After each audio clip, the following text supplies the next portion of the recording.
좋습니다. 오늘은 다니엘 3장, 3장을 정돈하는 시간을 갖도록 하겠습니다. 16절 말씀이에요. 사드락과 메삭과 아벤느고가 왕에게 대답하여 이르되 누부갓네살이여 우리가 이 일에 대하여 왕에게 대답할 필요가 없나이다. 왕이여 우리가 섬기는 하나님이 계시다면 우리를 맹렬히 타는 불무불 가운데서 능히 건져내시겠고 왕의 손에서도 건져내시리이다. 그렇게 하지 아니하실지라도 왕이여 우리가 왕의 신들을 섬기지도 아니하고 왕이 세우신 금신상에 절하지도 아니할 줄을 아옵소서. 구조적하게 저항해야 합니다. 라는 제목으로 말씀을 나누도록 할게요. 다니엘서 3장이죠. 3장을 마무리해 본다면 어찌 보면 다니엘서에서 가장 유명한 구절이 등장하죠. 그렇게 하지 아니하실지라도. 참 당돌한 말입니다. 그죠? 느부갓네살 입장에서는 격분을 터뜨릴 수밖에 없죠. 그래서 말합니다. 평소보다 7배 뜨겁게 풀무불을 만든 다음에 그들을 던져 넣어라. 이렇게 말하죠. 도대체 7배를 뜨겁게 만들 수 있다라는 것. 이게 어떻게 가능한 일일까? 사실 상상이 안 돼요. 그죠? 지금도 뜨거운데 풀무불 자체가 야, 이걸 7배를 뜨겁게 얼마나 뜨거운 거야. 오죽하면 그 새 친구를 불에 던지기 위해서 옆에서 같이 이동했던 사형 집행인들이 불에 타버리죠. 이게 얼마나 뜨거운 거야. 예. 뭐 여러분도 뭐 아시겠지만 우리도 이렇게 뭐 캠파이어나 이런 거 할 때 저도 직접 용광로 같은 데 가본 경험이 있는데 막상 가보면 어우 정말 어마어마한 열기죠. 두려워요. 그 열기 자체가 그죠? 조금만 방심하고 또 조금만 사고가 잘못 만약에 발생하게 될 경우에 그냥 바로 목숨을 잃는 일 아니겠어요. 그죠? 그런 상황에 직면해 있는 거죠. 그렇게 하지 아니하실지라도 지금 이 사람들은 하나님의 즉각적인 구원을 경험하지 못한다 할지라도 이 거짓된 금신상에 절하지 않겠습니다. 라고 다짐하면서 어찌 보면 사형 집행인이 데리고 가는 것이지만 스스로 불속을 자처한 거죠. 이 자체가 우리에게 전하는 중요한 교훈이 뭐냐. 사회라고 하는 국가라고 하는 구조적인 악에 지금 이 사람들은 저항하고 있다라는 거죠. 그 저항 정신이 어디까지냐 목숨을 내놓을 정도라는 거예요. 우리가 결박하여 불 가운데 던진 자는 세 사람만이 아니었느냐라고 묻죠. 모사가 왕이 올소이다 이렇게 대답을 합니다. 그러자 왕이 말하죠. 야 내가 보니까 야, 네 사람이 있어 이렇게 말하는 거예요 지금 그죠? 그들이 그 안에 다니고 있어 근데 상하지 않아. 넷째 모양의 사람이 뭐냐 신들의 아들 것 같다 이렇게 말하죠. 느부갓네살은 자신이 본 광경 앞에 넋을 잃을 정도로 경화를 하고 있어요. 일단 세 사람이 아니야. 왜 세 명은 던졌는데. 근데 네 명이야. 그리고 불 가운데 다니는데 상하지 않아. 넷째 사람의 모양은 신들의 아들과 같다라는 점에 놀래. 그래서 결국 어떻게 해요? 그들을 높이죠. 그리고 그들을 불러요. 나오라고. 불 가운데서 걸어 나와요. 어, 국가가 만들어낸 금신상에 절하라고 하는 명령 앞에 사실을 순종하지 않고 그 명령 앞에 저항을 하고 있는데 저항을 한 이후에 벌어진 사건들을 놓고 보면 이게 하나님이 어떻게 우리의 삶 가운데 개입하시는 건가라고 하는 중요한 교훈, 중요한 메시지를 오늘 본문 가운데서 우리가 얻는 것이 아니겠느냐 그런 생각을 하게 돼요. 몇 가지 교훈이 있죠. 첫 번째 교훈이라면 우리가 하나님을 우선하면 어찌 보면 하나님이 개입이 시작되는 것이 다니엘과 세 친구가 우리에게 전하는 중요한 메시지 가운데 하나다라는 거죠. 국가의 권세가 하나님의 권위에 반할 때 시민 불복종이 불가피하다는 사실을 다니엘과 그의 친구들은 깨닫고 있어요. 국가의 권위 하나님부터 왔다라고 성경이 주장하죠. 근데 이때 이 권위를 인정하는 것은 예를 들어서 국가가 시민들에게 전체주의적 권력을 행사할 때 하나님으로부터 권력이 왔습니다. 권세가 왔습니다라고 말하면 안 되는 거죠. 잘못된 권력을 행사하면서 국가의 권력을 절대화시키면 안 된다라는 거죠. 잘못된 권력을 행사하면서 국가의 권위를 말할 때는 시민들 입장에서 우리의 선택은 뭐냐? 저항할 수밖에 없는 거라는 거죠. 왜? 그들이 하나님의 권위를 잘못된 방식으로 행사를 하고 있잖아. 이때의 시민 불복종은 불가피하다라는 것이 지금도 물론 통용되는 말이겠지만 다니엘 시대에도 이것이 매우 중요하게 역사적으로 지금 어떤 하나의 행동 언어를 통해서 우리에게 보여주고 있다라는 거죠. 하나님이 보호와 구원 간섭 장면을 느부갓네살이 목격하게 되잖아요. 전율을 느끼죠. 그래서 불 속에서 그들을 불러내. 왕만 놀랐느냐? 그렇지 않아. 거기에 참여한 모든 위기의 관료들 경악하기는 마찬가지였어요. 불이 능히 그들의 몸을 해하지 못하잖아. 머리털조차 그을리지 않아. 내가 불보다 더 뜨거운 사람이 되면, 그죠? 불이 나를 해하지 못하는 모습을 우리에게 보여주고 있죠. 저는 그래서 이 선택하는 과정 속에 우리가 지금 두렵고 어려운 상황들이 많이 있을 거예요. 살다 보면. 힘든 상황들 많이 있죠. 특별히 그것이 우리가 감히 저항하기 쉽지 않은 국가적인 권력이 우리에게 잘못된 전체주의적인 어떤 힘을 가지고 그것을 마치 하나님이 주신 권위인 것 양 우리에게 요구를 할 때 우리는 거기를 따라야 되느냐? 그건 아니라는 거죠. 대한민국이야 역사적으로 워낙 국가에 대한 저항 정신이 강한 그런 민족성을 가지고 있잖아요. 그래서 항상 위기 때마다 우리나라를 지켜온 사람들은 뭐 왕궁을 버리고 도망간다 할지라도 의병들이 일어나서 각지각처에서 정말 저항하는 사람들이 있었죠. 국가의 권위에 저항하는 거냐? 그건 분명히 아닐 거예요. 단지 잘못된 전체주의적인 국가의 권위에 대해서는 저항하는 힘을 이상하게 한국 이 민족성에 그게 내재되어 있는 것 같아.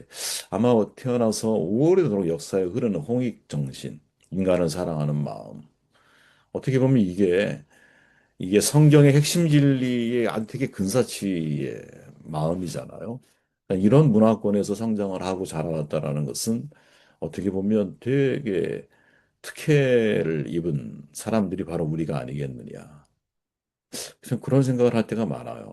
세상에 수많은 민족이 있고 국가가 있지만 정말 오랜 역사 속에서 홍익인간을 하나의 정신으로 배울 수 있는 국가가 어디 있느냐. 그래서 국가가 어려우면 금을 팔아서 난 금을 국가에 아무 대가 없이 내놓는다라는 거를 전 세계 모든 사람들이 다 이해하기 어려운 문제로 받아들이잖아요. 왜? 그들은 개인이 그러니까 국가가 나를 위해 존재하는 거거든요.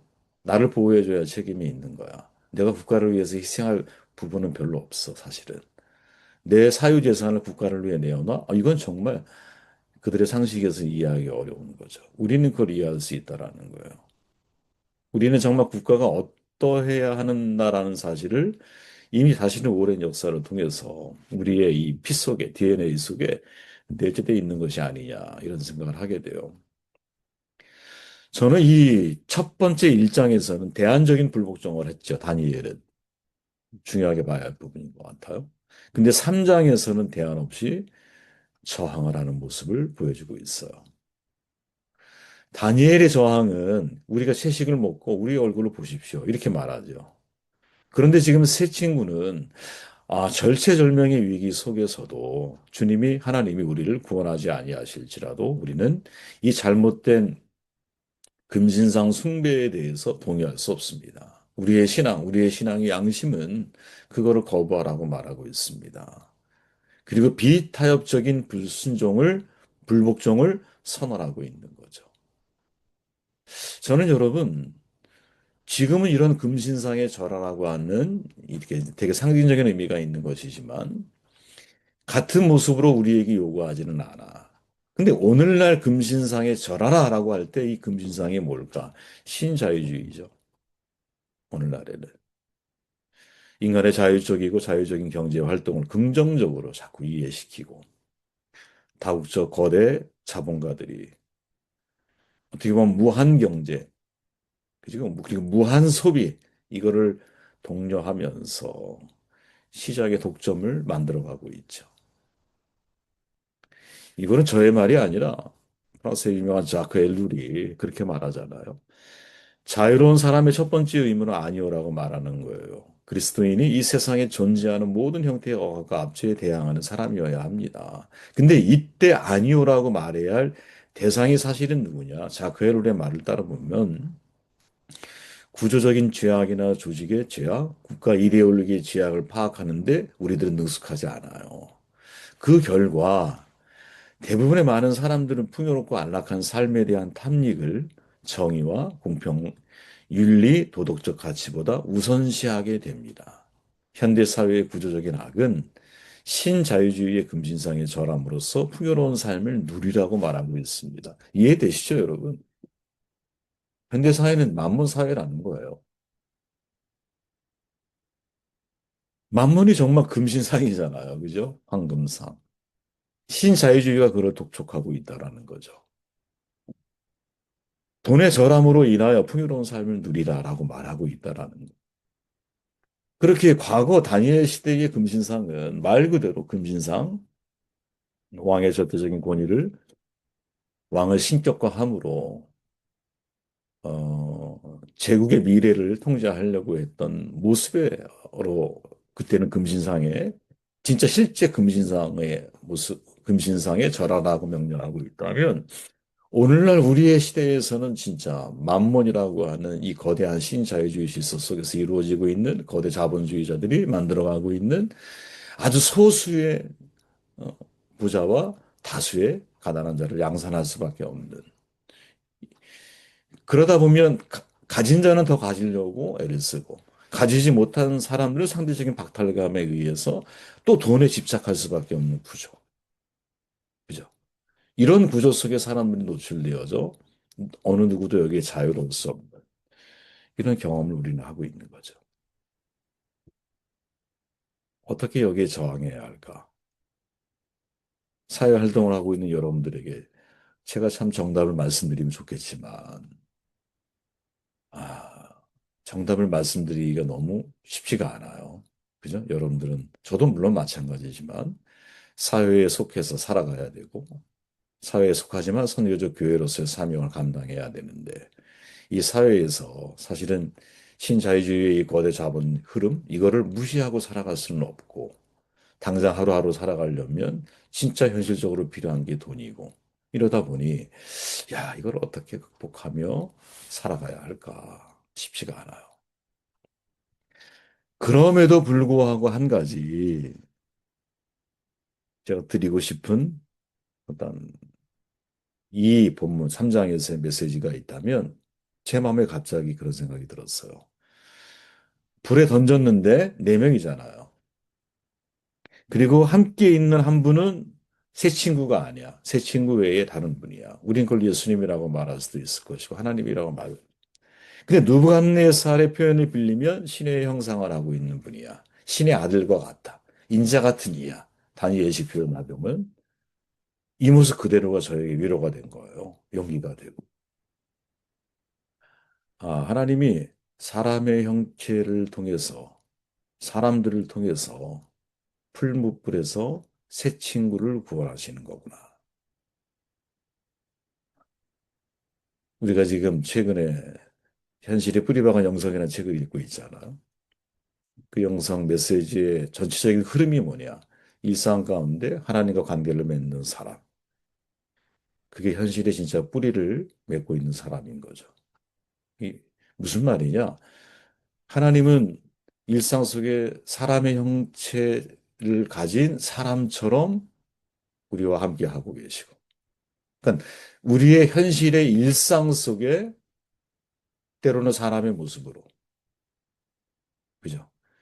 그때 그 사람은 하나님께 사로잡힌 사람일 수 있고, 영적인 사람일 수 있고, 깨어있는 사람일 수 있고, 마치 바울을 만나게 하신 아나니아처럼 하나님의 뜻을 가지고 바울을 만나잖아요. 그죠? 하나님의 뜻을 가지고. 그런, 그런 하나님의 사람들에 의해서 우리를 풀무불 같은 곳에서도 하나님이 우리를 지켜나가시는 것이 아니겠느냐. 그게 때로는 여러분들에게 제가 될 수도 있고, 저에게 여러분들이 되실 수도 있고, 여러분들의 사업의 현장, 직장의 현장 속에서는 또 누군지 모르지만, 또 누군가의 사람의 형상을 가진 사람들을 통해서 하나님이 우리와 함께하고 계신다는 사실을 끊임없이 확인시켜 주시고, 끊임없이 말씀하시고, 끊임없이 우리의 삶에 개입하시는 분이